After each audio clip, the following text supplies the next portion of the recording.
Hello అండి, welcome to my channel. నేను మీ విజయ. ఈరోజు వీడియోలో అప్పటికప్పుడు ఇన్స్టెంట్గా ఉప్మా రవ్వతో బందోసలు ఏ విధంగా వేసుకోవాలో చూపించబోతున్నాను.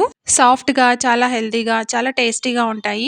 ఇంట్లో ఇడ్లీ పిండి, దోశ పిండి లేనప్పుడు ఇన్స్టెంట్గా అప్పటికప్పుడే చేసుకునే విధంగా ఈ బందోసలు ఒకసారి ట్రై చేయండి. చాలా బాగుంటుంది. నోట్లో పెట్టుకుంటే వెన్నెలా కరిగిపోతుంది. అంత సాఫ్ట్గా ఉంటాయి. మళ్ళీ మళ్ళీ చేయమని ఇంట్లో వాళ్ళు అడుగుతూ ఉంటారు.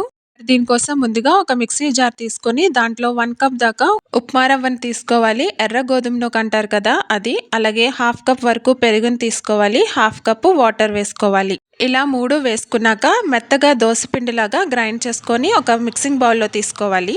ఇప్పుడంతా ఒకసారి బాగా కలిపేసుకొని మూత పెట్టి ఒక 10 నిమిషాల పాటు దీన్ని నాననివ్వాలి. ఇది నానేలోపు స్టవ్ మీద ఒక చిన్న కడాయి పెట్టుకొని 2 టేబుల్ స్పూన్స్ వరకు ఆయిల్ వేసుకొని ఒక పావు టీ స్పూన్ శనగపప్పును వేసుకొని ఒక అర నిమిషం పాటు దీన్ని దోరగా వేయించుకోవాలి. ఇప్పుడు ఇందులోనికి 1/2 టేబుల్ స్పూన్ ఆవాలు, 1/2 టేబుల్ స్పూన్ జీలకర్ర, సన్నగా కట్ చేసిన ఉల్లిపాయలు, కొద్దిగా కరివేపాకు వేసి దీన్ని ఒక 2 నిమిషాల పాటు దోరగా వేయించుకోవాలి. ఇలా వేయించుకున్నాక మనం ఇందాక పక్కన పెట్టుకున్న పిండిలోనికి దీన్ని మొత్తం వేసేసి అంతా ఒకసారి బాగా కలిసేలాగా నీట్గా కలుపుకోవాలి. ఇలా అంతా కలిసేలాగా ఒకసారి బాగా కలుపుకున్న తర్వాత ఇందులో రుచికి తగినంత సాల్ట్ వేసుకోవాలి.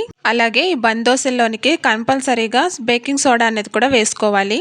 ఈ బేకింగ్ సోడా వేసుకోవడం వల్ల బందోసలు అనేవి పఫీగా వస్తాయి. ఇప్పుడు ఇలా ఒక తడ్కా ప్యాన్ పెట్టుకొని 2 టేబుల్ స్పూన్స్ ఆయిల్ వేసుకొని 2 గరిటెల వరకు పిండిని వేసుకోవాలి. 2 నిమిషాలు లో ఫ్లేమ్లో కాల్చుకున్న తర్వాత రెండో వైపుని ఇలా ఫ్లిప్ చేసుకొని రెండో వైపు కూడా కాల్చుకోవాలి.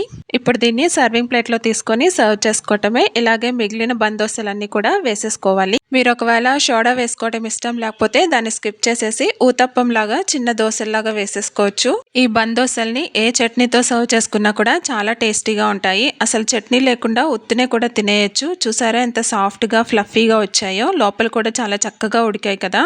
చేయడం కూడా చాలా తేలిగా, చాలా ఈజీగా ఎవరైనా కూడా చేసేసుకోవచ్చు. చాలా ఇన్స్టెంట్గా బ్రేక్ఫాస్ట్ని ఎప్పుడైనా కావాలనుకున్నప్పుడు ఇలా ఒకసారి ట్రై చేయండి.